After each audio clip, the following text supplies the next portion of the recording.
এটাই যদি হয় ডিজিটালের নমুনা, তাহলে নন ডিজিটালের নমুনা কি?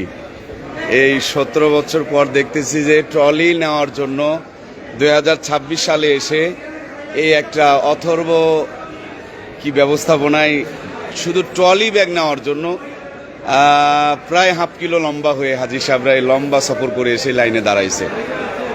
এ দেশের কি কোনো বাপ মাও নাই? খালি হ্যাঁ,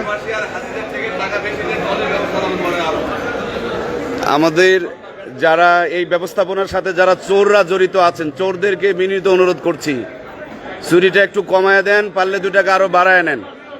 জুলুম যেটা করেন আর একটু জুলুম ধরে সরে করেন।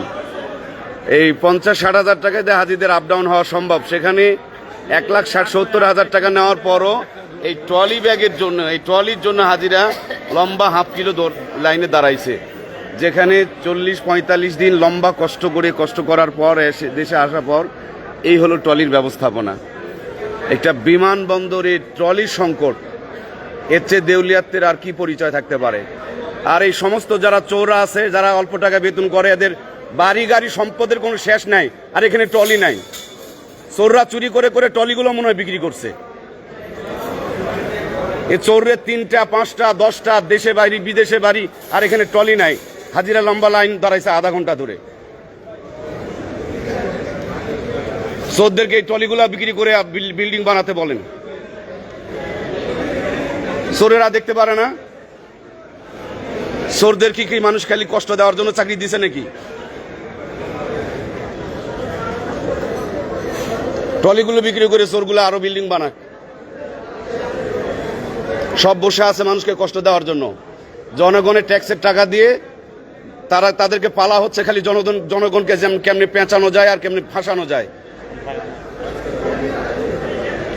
এটা কথা হলো? 2026 সালে এসে একটা আন্তর্জাতিক বিমানবন্দরে ট্রলি ব্যাগের জন্য মানুষের আধা ঘন্টা ধরে হাফ কিলো লাইনে দাঁড়াবে? 45 দিন হজে সফর করে এসে এখানে এসে দাঁড়াবে?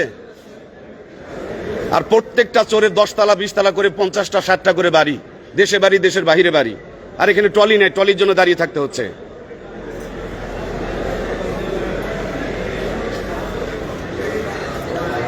এই ডিপার্টমেন্টে যারা জিম্মাদারি আছেন ওনারা তো আরো বড় চোর। এক ছোট বাচ্চা গাছের মধ্যে আম চুরি করতে চড়ছে, তো মালিক করছে তোর বাপরে বিচার দিব, তো খিলখিল করে হাসে, উপরে দালে দেখায় দেখো আমার বাপ তো পেরে পেরে দিচ্ছে আর আমি ব্যাগ ধরে আসি। বড় চোরদের কাছে কি আর কব?